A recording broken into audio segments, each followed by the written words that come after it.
Okay, folks, this is Father Pat once again. It is beautiful out here, a little chillier today, but the sun's kind of going down, but it's gorgeous. Thank God for these last days. So this is message to not so young people in exile.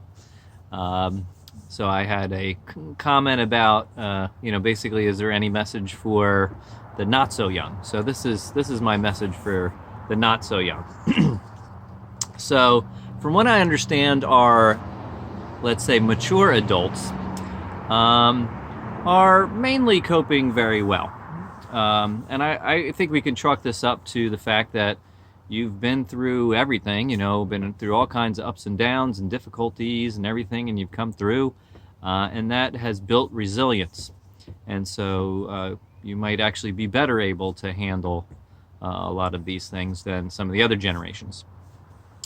You have learned basically to move forward, to just keep moving forward. So, but I do hear that people are getting a bit restless and anxious. We're waiting for things to reopen, and when is that going to happen and everything.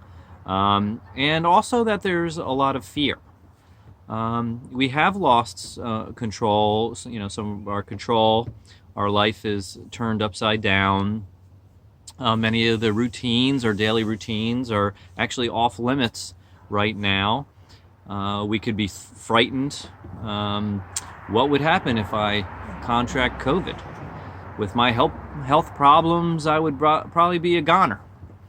Now, I believe most people are following social distance and stay-at-home rules, so that's good. We are reducing risk, and it's also an act of charity for helping to keep other people safe. So I think, in fact, most people are doing well. They're, at least doing okay. And so, a couple tips. One, I would say avoid what is not helpful. So things that are making you more anxious or are not helping. So, for example, the news.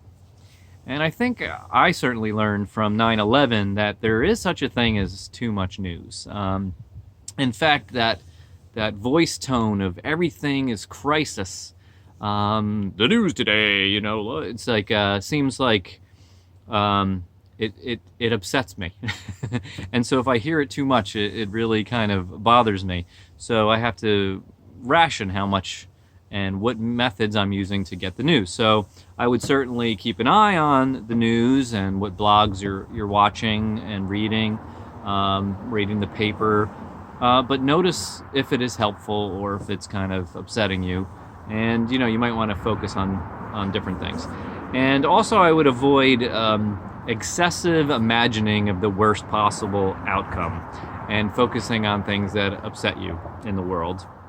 So maybe try to minimize, go sit on the porch like I'm doing right now, enjoy the sun as it's going down, watch the birds, look at the buds and the flowers and things like that, and try to focus on those positive things we have around us.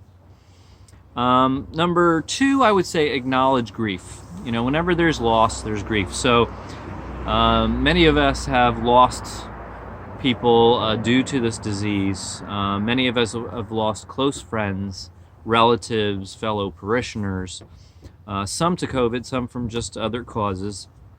But all this loss builds up and it kind of weighs us down, and we can see it, it can affect us in different ways, us, crying or not crying or being tired or all kinds of different ways. So perhaps we could make a little room for grief. It is okay to mourn people as we are able. And then number three, I would say keep doing things that are helpful. And I got a bunch of different things. So keep reducing risk, being safe the best that we can. Control what you can. Perhaps get into a temporary routine. Get up at a certain time, shower, change out of your pajamas. Count your blessings. Family, faith. Acknowledge the kindness of neighbors and those that are dropping off food or doing chores for you, etc. Take care of yourself. I know we can't get the best haircut. I did this one myself, had clippers and stuff. But we can do things to just help ourselves, paint your nails. I don't know. So reach out to others. That, I think, acts of charity are very important during this time. Limited ability to do that, but you can get on the phone or email somebody, or just just check on your neighbors and such. And it is okay to distract your mind. I talked about things that upset us and whatever, and there's a lot of upsetting things. So, it's okay to like busy yourselves with things. I mean, I've made candles. I was playing with electronics, like, playing my guitar.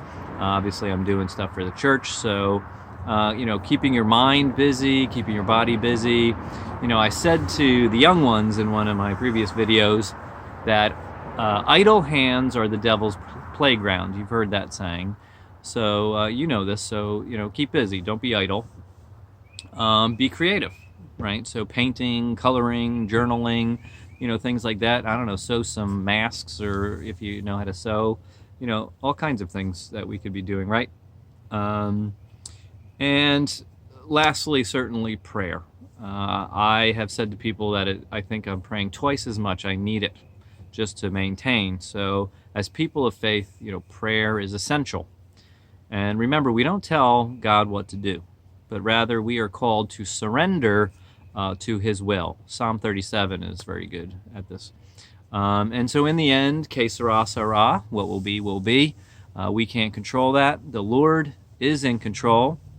He loves us, and he desires our good. It's really hard to see that sometimes, but we know from the whole Easter story that we just went through that God is a loving God. God is a loving God.